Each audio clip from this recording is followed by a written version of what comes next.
So the goal here today is to assemble our miniature small form SensorGnome that we often use for noise testing prior to a station installation, or this can be a portable SensorGnome that you use for manually tracking or documenting tags at a given area. This particular one will be powered by a battery pack, a rechargeable 5-volt battery pack. This could be set up to use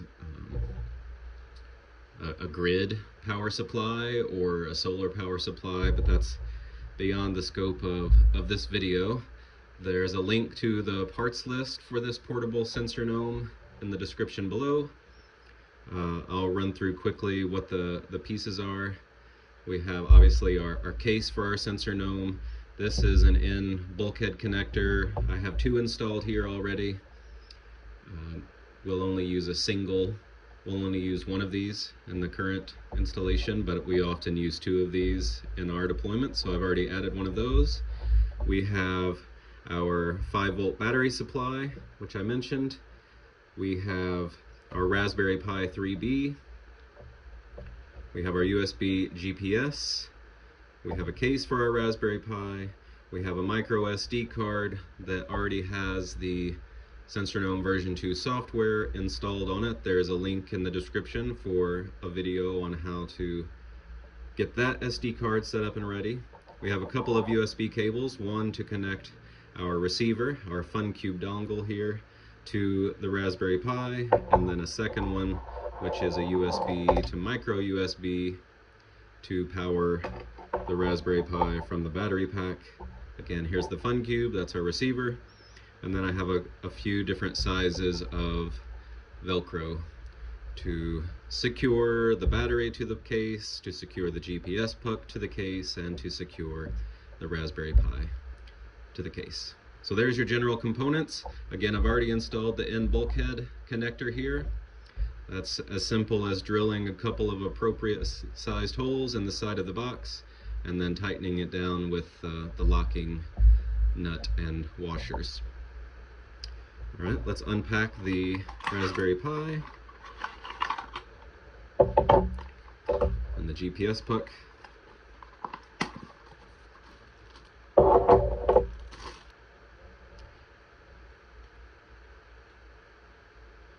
So installing this Raspberry Pi into the case is as simple as tucking one end, the non-USB port end, under these 2 little clips that are built into the case, and letting it sit down in there, and then the upper piece simply clips down on that.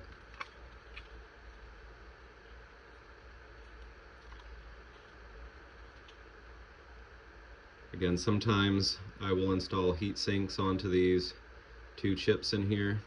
I don't have them handy today, so I'll pass on that, and then the case simply sits on there. If you can do it correctly, like so. And that is that. I will go ahead and put the Velcro onto this plain side of the case.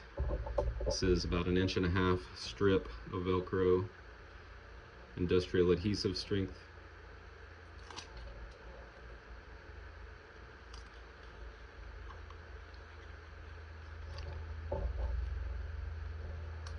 Place that on there so I can remove the tape. So that's ready for installation momentarily. Go ahead and put the properly formatted micro SD card into the micro SD card slot. So that's all set.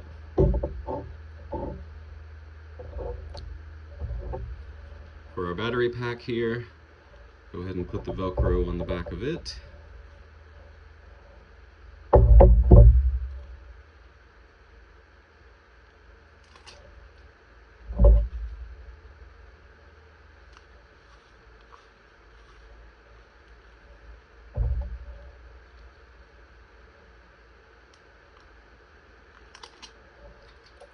Okay, that typically sits in the box where I like to set it on its side with a single button accessible. So this is the button that turns on the unit, double click turns it off, and then the port that is used for charging is accessible.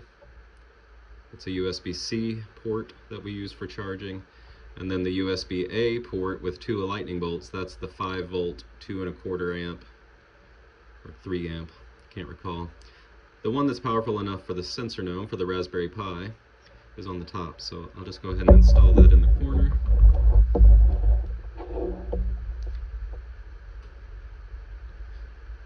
To hold it for a few seconds just to give that Velcro adhesive time to connect. So that's all set. Take the USB-A to the micro USB and go ahead and plug it into the top USB port. So that's ready.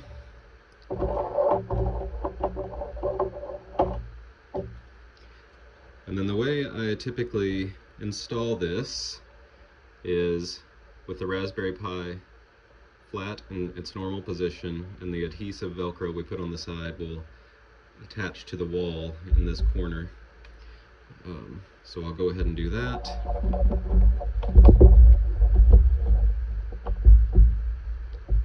Just applying some pressure for the adhesive to set up again.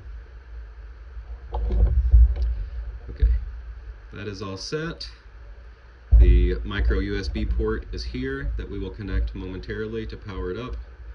Now we need 2 things to connect here. We need the USB GPS puck and our receiver, our Raspberry Pi, and we're almost finished. So I'll go ahead and plug in the USB receiver. You can remove that from the Velcro. I like to put it in this port 4, this bottom right port, just to get it out of the way. So that's connected there.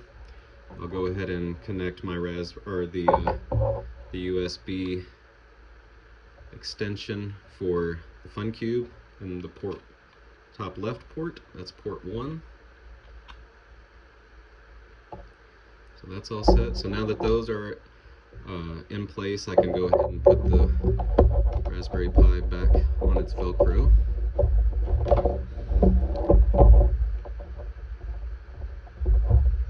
And then I'll go ahead and add the Velcro to the back of the USB puck here.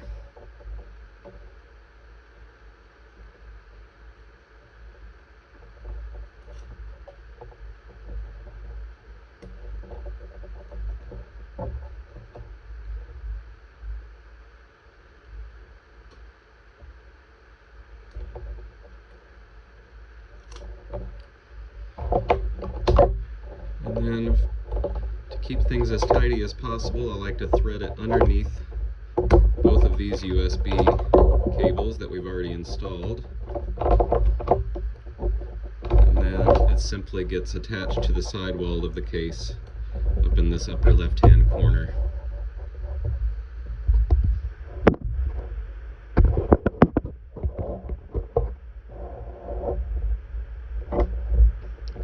So the USB is installed.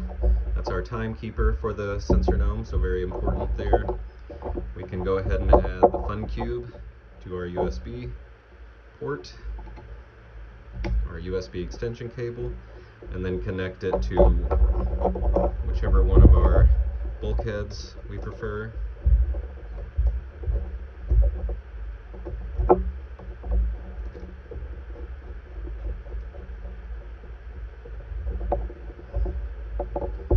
That's installed.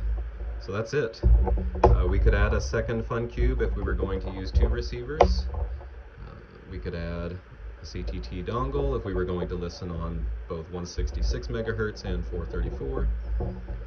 And then the last thing to do is simply to plug in the SensorGnome, and that will power it up. So when we connect to the SensorGnome, the battery pack will automatically kick on. So here's our micro USB port. Here's our cable. And that's it. Power is on. If you want confirmation, you can simply take off this lid. And we're looking for a couple of lights here. A red one that's always on to indicate there's adequate power supply, and then the green one will kind of flash in and out as it boots up. So that's it. We can wait a minute. Our SensorGnome is functioning. If that's the first time you've turned it on since you flashed the card, the SD card, you'll have to go through the process of setting up the initial access to the SensorGnome. There's another video for that that I will add to the description once it's completed. But this is a fully functioning SensorGnome that's portable. We could connect our antennas to our port with the FunCube and either deploy a fixed station or carry this around for noise testing or checking on tagged animals. When we're finished with the SensorGnome, a double click of this button will turn off the power supply. So the power is off, no lights. When you do that, it's important to store it, if you're going to store it, to disconnect the USB here. There still will be some residual power draw if you leave that plugged in. That's it. This micro miniature portable SensorGnome is ready for use.